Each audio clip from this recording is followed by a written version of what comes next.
grade 11s, we're moving on to topic 3, which is called reduction formulae. Now this is going to be quite a long topic. I've divided into subtopics, so 3.1 is the 4 cousins, which is what this video is on, but there's quite a lot of subtopics under reduction formulae. Now this topic is probably the whole point of grade 11 trigonometry. This is the whole big new thing that you learn in grade 11, and it's used in so many different ways in trig that it's actually really important for us to understand and be able to do this thing called reduction. So if at any stage you're getting lost or confused or you have any questions, please make sure that you chat with your teacher. She will be absolutely happy to help you. It's the kind of section that we need to understand, and so I cannot encourage you enough to engage with the teacher if you need any help at all.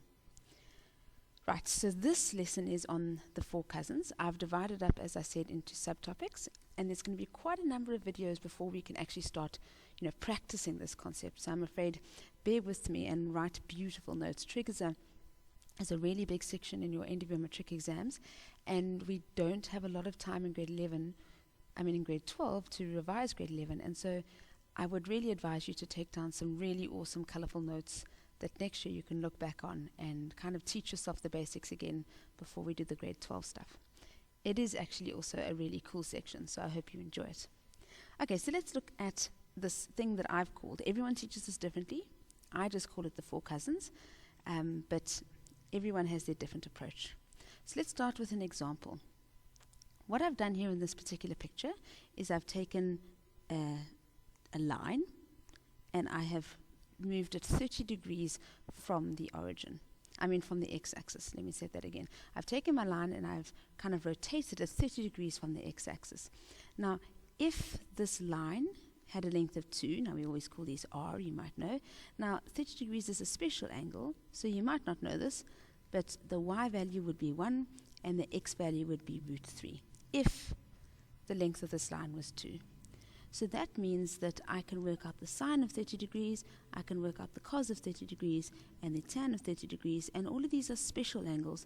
And so in theory, we should know this without a calculator. So sine is y over r, cos is x over r, and tan is y over x. Great, so those are the trig ratios of 30 degrees. Now the whole point in this topic is that can we create other angles in the Cartesian plane using transformations of 30 degrees? So let me show you what I mean.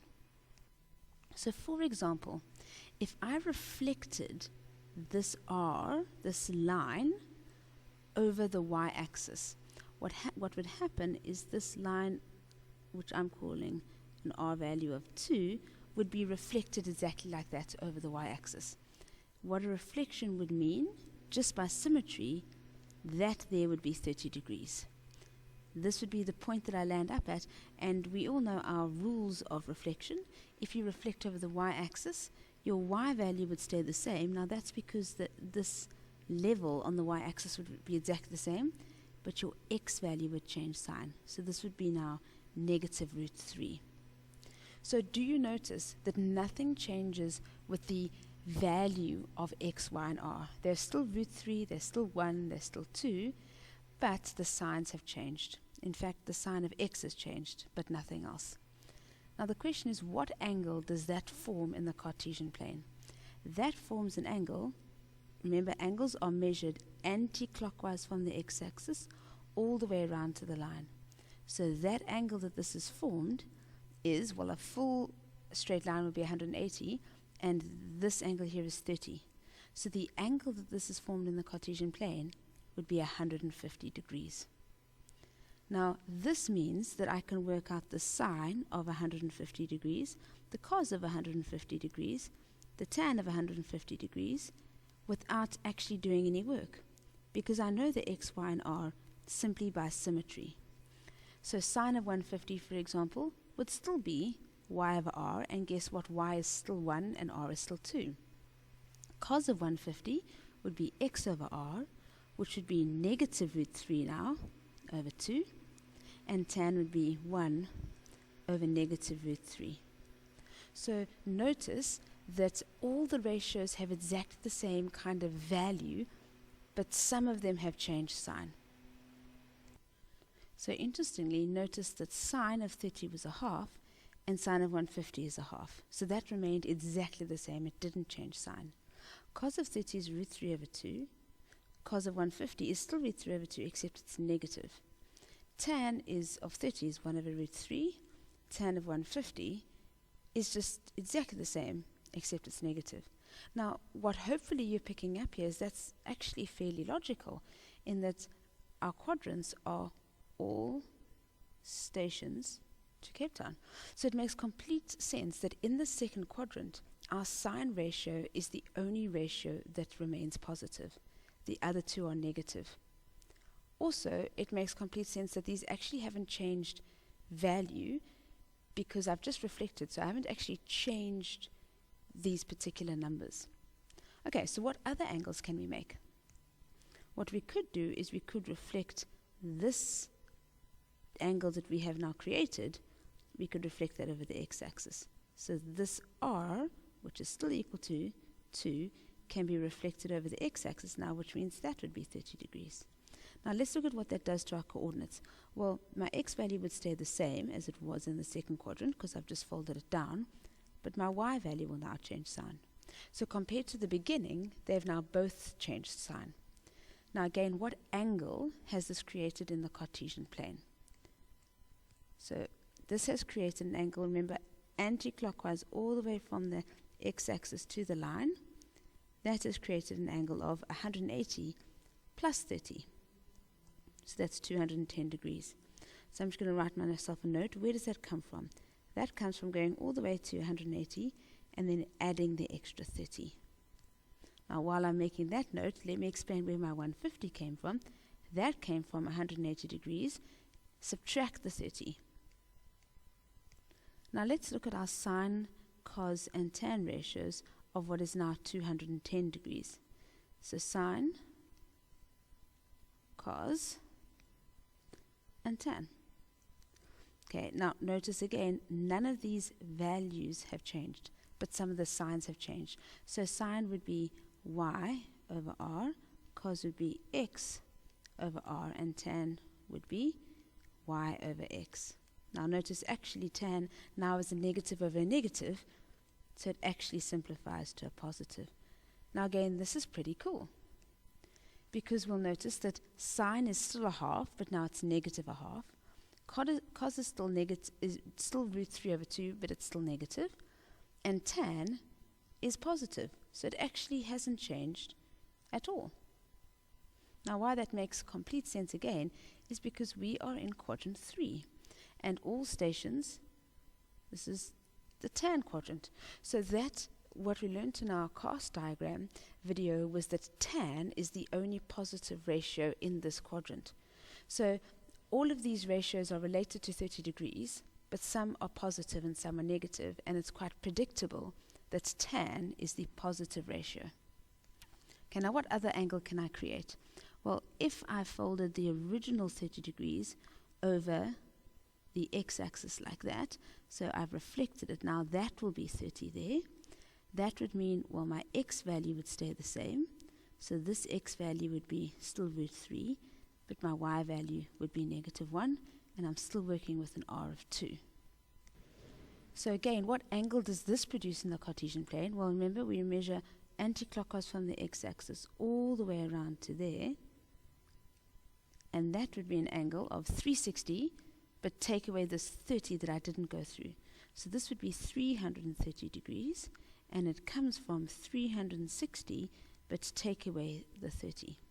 Now again, I can look at the sine ratio of 330, I can look at the cos of 330, and the tan of 330. Now sine would be y over r, cos would be x over r, and tan would be y over x. Now hopefully we're starting to notice a pattern. Notice that all of these numbers have remained the same at 330 degrees.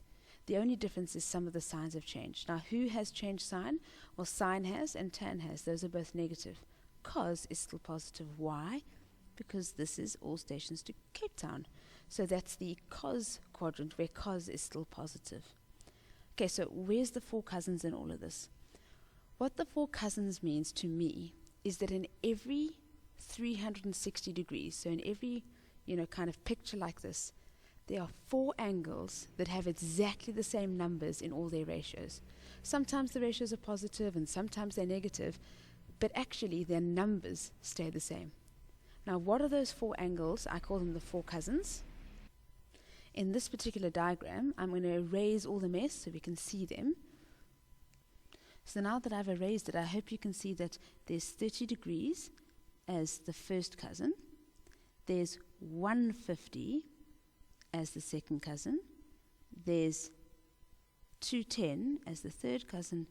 And there's 330 as the fourth cousin. Now, some people also, if I erase this, some people think of this as the bow tie.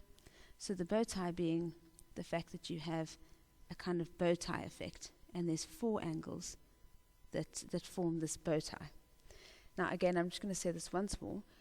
This means that 30 degrees, 150, 210, and 330 all will have exactly the same answers for sine, cos, and tan.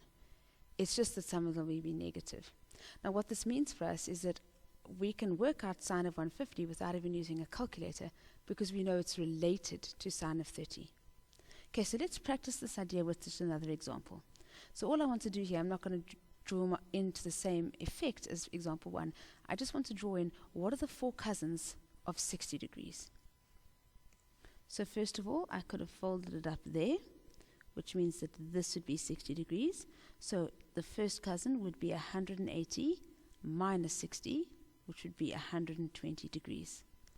The next cousin would be if I folded this down, so that would be 60 degrees. So my next cousin is 180 plus 60, so that would be 240 degrees. And my last cousin is if I fold this down, so this is 60 degrees.